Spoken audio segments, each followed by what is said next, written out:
What is up, everybody? Steve here. Today I've got a very, very special show with two incredible guests. We got Scott Walters and Travis from Real Estate Mindset. What is up, fellas?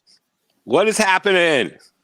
Steve, nice to see you, brother. Happy to see you're safe. Always an honor to be a part of whatever you're doing, man. You guys are rock stars in the real estate world on YouTube. If you guys do not know these guys, I'm sure you guys do because they are all over the place, but be sure to follow them. Check out their YouTube channels. I follow these guys very closely. They have an abundance amount of information pertaining to the real estate market and not the bullshit that you see on mainstream media. So check out their channels. Fellas, I've got three questions for each of you. Let's jump into the first one. Maybe Scott will tag you in onto this first one, and we have a countdown clock so that we stay on point and be as efficient as possible for you guys. You got it. Let's do this. All right, Scott. So there's a lot of talk about we won't see a wave of foreclosures, especially not like the last real estate crash, because all these people locked into really good 30-year fixed mortgage rates, low rates, and we're not going to see a wave of foreclosures. Do you agree with that narrative, or do you think we'll see a moderate form of foreclosures, or do you see we'll see a bunch of foreclosures hit market in the next coming months or years? Oh, it's a great question. I want to say we won't. I really, with all my heart do, but logic and common sense would tell me, of course we're going to. This was a bigger bubble than previous bubbles that produced a foreclosure crisis. So with that alone, I have to anticipate the potential for a bigger foreclosure crisis to be produced. The challenge, I believe, with this one, Steve, is this. We did a foreclosure ban. We stopped banks in the first time in history and said, you cannot foreclose on non-paying homeowners. So we had a lot of bottlenecking there. Now what we're seeing is the front end of a recession. I believe they're going to run vertically together. We're going to have a recession along with people not paying their mortgages. And like we've talked about, when you get into recessionary levels of a downturn, which we're now even 100% of economists are predicting within 6 to 12 months, we're in a recession. Most people would argue we already are. So the realities are, that's what we're up against right now. And I did even ask this on my channel to my viewers. Will this be not as bad, or worse than 2008? And guess what the polling revealed? Over 60% of people said this will be worse than 2008. And let me tell you, friends, 2008 was bad. So logic would tell you bigger bubble, bigger blowback. I believe we're going to see a big, fat, ugly foreclosure crisis produced. Even if you had low interest rates, it's not going to save you in a recession. So, and with property values trending the opposite direction right now, if you bought at the top, it doesn't matter. You're upside down in your purchase. Your interest rate is virtually, it's not important anymore. You're up against the wall. Great points, man. Great points. There we go. I beat the clock. Whew, still alive, man. This is crazy. Travis, what say you, man? Okay, man. So here's the thing with interest rates and foreclosures. Foreclosures don't have a lot to do with interest rates. Foreclosures have to do with like job loss, divorce, death, and really, really tragic things like that. So I think that low interest rates, topped with loan modification, I actually think that's going to calm down foreclosures a bit. Whereas if we didn't have low rates and if we didn't have loan modification in place, I think that foreclosures would already be out of control. And not only that, the bans last year. So, I don't think that people are really looking at the reason why people go into foreclosure.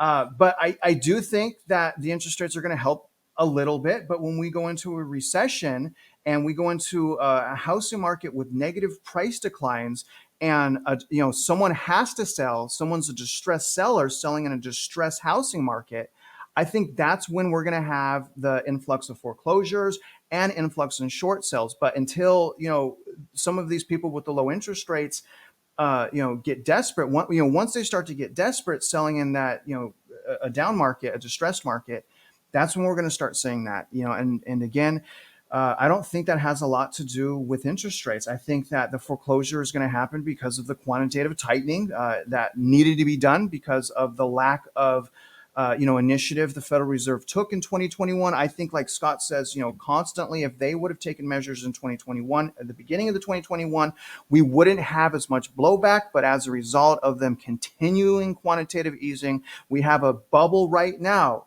a similar size housing market bubble formed in half the time. So like Scott, says constantly, I think we're going to have a flash crash here. And I don't think that, we necessarily need a surge in foreclosures in order to have that flash crash, in other words. That's interesting. Boom. Interesting take on that. All right, next thing is, maybe we can just go right back to you, Travis, on this. So we have lending banking institutions that experienced the last crash. They probably made a lot of mistakes. Did they learn from them? Who knows? And now we're in a situation like Scott brought up with the moratorium that, literally you couldn't get foreclosed on, and serious delinquencies between, the start of default to foreclosure is roughly like 1,300 days, which is insane.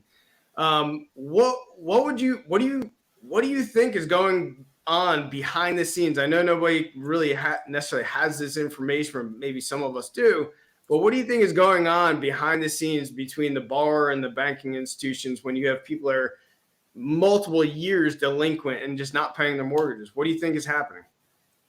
Well, I think it's clear, Steve, what's happening right now, which is the lenders are being super nice right now.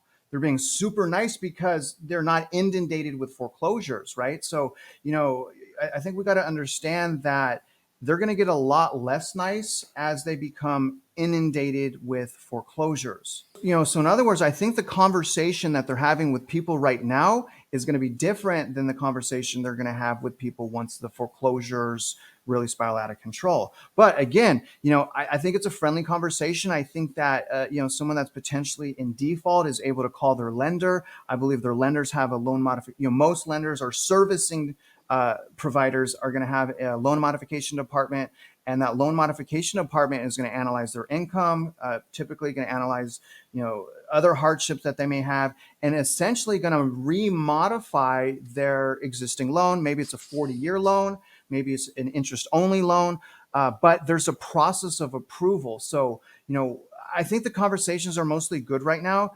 But I'm really curious, Steve, on how many of those people are not going to be able to get out of, default because they shouldn't have purchased the home to begin with. And my other question is why aren't they selling? And I'm wondering, are the lenders talking about selling? Are they not talking about selling because they get, what do the lenders make money on?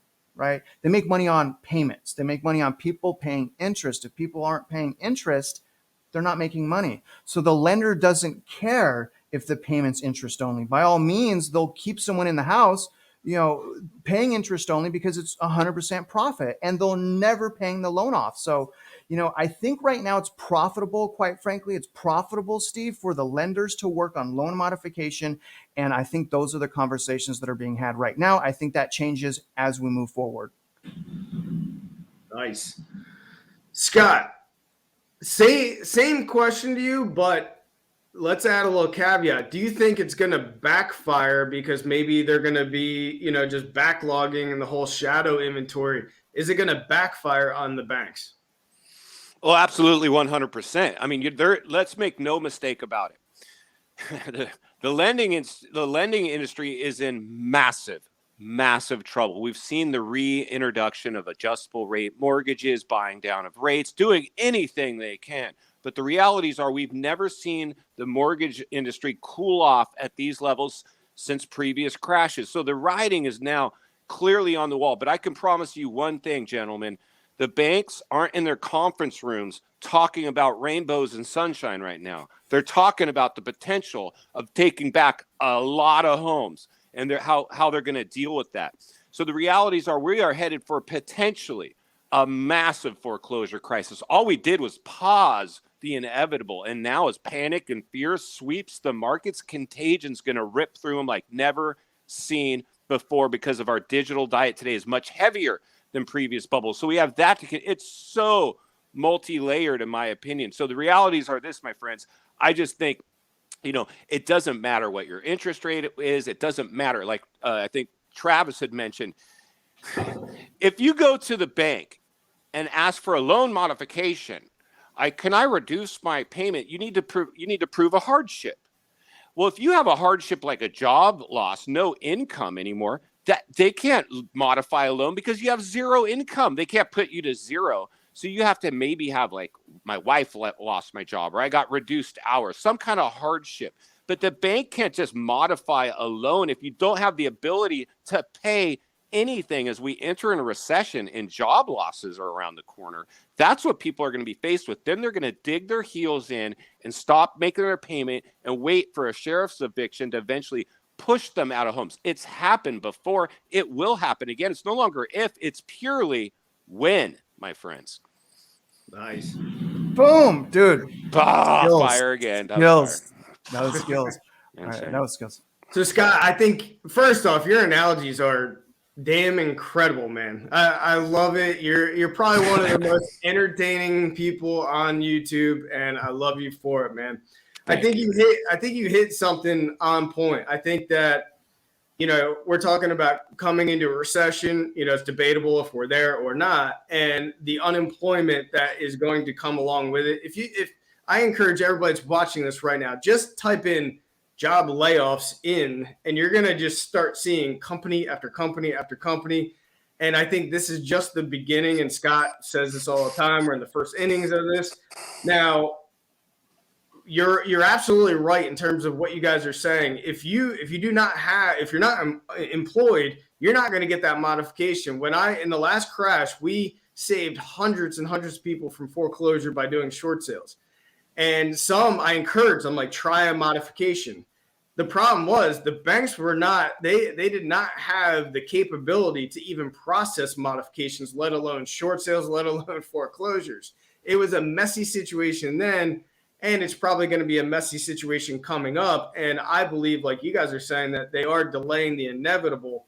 With that said, when do you guys think we'll peak out, or maybe even the bottom of the real estate market to come? But when do you guys think we'll peak out in terms of, like, the highest amount of foreclosures to hit the market, the highest amount of short sales to hit the market, which obviously will probably bring the bottom of the real estate market as well? When do you guys foresee us hitting that? Who goes first? Travis. I should have shut my mouth. I would have shut my mouth, but because it's easier to go behind. It's easier to go behind Scott for obvious reasons. He's a lot more intelligent than me. But I'll give it my go. So to be honest, Steve, that's really, really difficult for me to answer as far as when will a foreclosure crisis be at the peak, or when will a short sale crisis be at the peak? Because the reality of that is, what will the Federal Reserve do, and how much damage will be done at the pivot, right? I think there's going to be some overcorrecting, like always. Obviously the Federal Reserve has said they're going to continue to raise rates throughout 2023. I just don't think they will. I don't think they're going to do that. And, essentially, as a result of us not knowing what's going to happen, and as a result of obviously runaway inflation, overvalued properties, I'm going to say that the foreclosure crisis starts in 2023. I'm not 100% sure when. I'm not confident when, but I would guess in Q2, it's going to be super evident. It will be on mainstream media. And I think that it will possibly peak. It's hard for me to say this, but I think it's going to possibly peak in 2024. I don't think it's going to last as long, because we have a different type of bubble and we have a different type of demand on the sideline, right? So I think we're going to peak probably 2024. I'm not confident about that. I think that short sales this time around are going to take precedence over foreclosures. I think that lenders are going to want to do short sales. I don't think they're going to want to do foreclosures. I think, like in the past, they're going to incentivize homeowners to leave the property so they avoid legal fees. The lenders are good now at taking people's homes and trying to keep them in and avoiding foreclosure themselves. So, I don't think it's going to necessarily get like it did in the past. But again, I could be completely wrong about that because it's been a complete circus show with the Federal Reserve, and nothing they have done has been working. I think you're spot on with that, Travis. When we first started doing short sales, when that wasn't even like terminology back then, it was a race up against the clock for the foreclosure attorneys. So we're sitting down with the homeowners, working with the short sale division, and then the foreclosure is still happening, is still processing. And then many times they would have to defend themselves or retain an attorney to slow down or stop the foreclosure process. And I think that, this time around, I think we'll probably see an abundant amount of short sales over foreclosures as well. Scott, same question, man. Where do you see the foreclosure or short sale peak happening? Is it going to be a fast run? Is it going to be drawn out? Where do you see things happening?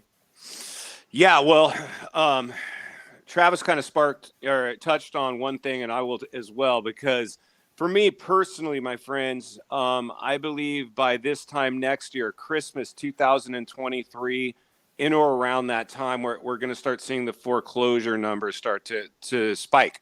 This is an ugly question. It's a tricky question because along with foreclosures, there's a lot of pain for American families. And this is a global bubble. We know that every big economy in the world is suffering a real estate bubble. So this could be a global recession, a global depression. But one of the things that I personally believe, and I've been on record saying this, I believe, by Christmas of 2023, we're going to see the foreclosure numbers. But this is, and nobody can, this is guesswork. It's forward thinking, your gut feeling at this point.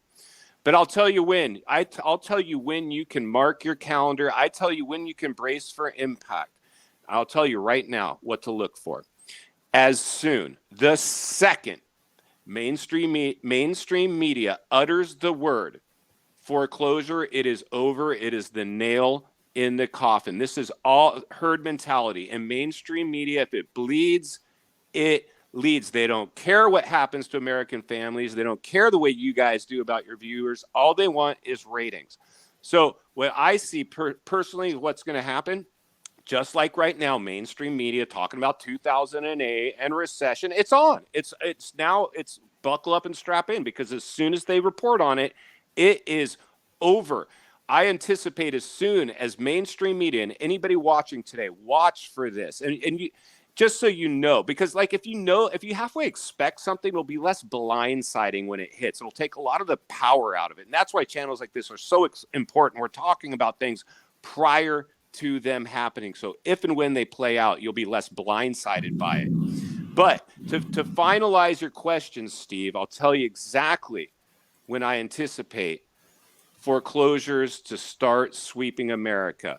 It's the second mainstream media utters those words. It's going to light the fuse, and it's going to take off, and it's going to move like a wildfire. And even if you thought your neighborhood was relatively safe, don't be so sure. I believe contagion will be a huge component in this next up and coming foreclosure crisis. It's guaranteed. It's not if anymore. It's purely when, in my opinion.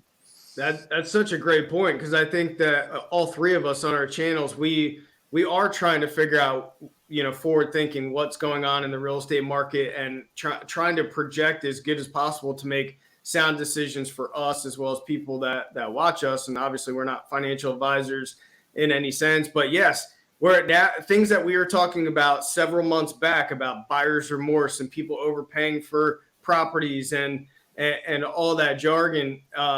We're now seeing that on pretty much on a regular basis on YouTube and mainstream media and everything else. So I think you're absolutely right. And a lot of people watch mainstream media for their information and intel, and that'll only just drive up the emotions behind real estate. Any final thoughts on foreclosure data or the real estate economy as a whole?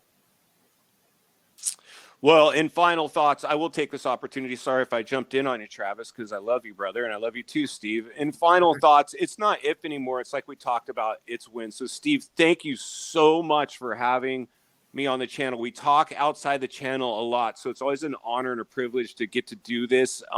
Iron sharpens iron opportunities, and just be, like I said, the three braided cord much stronger as we move through this. I think on our own, we're pretty, on our own, we're good, but together we're great. And I think that's what we need to continue to do is band together, expect the unexpected. And I think we'll come out of this smelling like a rose, but it'll only be for those people that stayed centered and surrounded with like-minded people. So thank you so much for letting me be part of the show today, Steve. For sure. For sure. Travis, what do you got, man? Well, I'm going to try not to ramble, which is really hard. I mean, I started this, statement out rambling, so it's really hard for me, man. But I'm just going to say this: you got to double down right now. To all the viewers, anyone that's on the sideline, anyone with a challenge, any prospective homeowner, don't get complacent. Right now is the most important time to stay ahead of the inflation, stay ahead of the unaffordability, credit, income, assets, stack cash, get more money. Don't get lazy. The deals of your lifetimes are right around the corner. And the more well leveraged you are as a buyer, the better the deal. So also stay empowered with educating yourself on how local housing markets. And you may want to reach out to a realtor to have them start doing work for you. Have them do an analysis on 2021, 2020 on the subdivision you're interested in or the city you're interested in. So you even know what a great deal looks like. And that's what I would say, sir. That's great advice. Scott, Travis, I respect you guys so much and what you guys are doing on your channels. And guys, please, if you guys are watching this, be sure you go to Scott Walters' channel as well as Travis with Real Estate Mindset. Check out their channels. And as always, we appreciate you being on with us today. Thanks a lot for being here.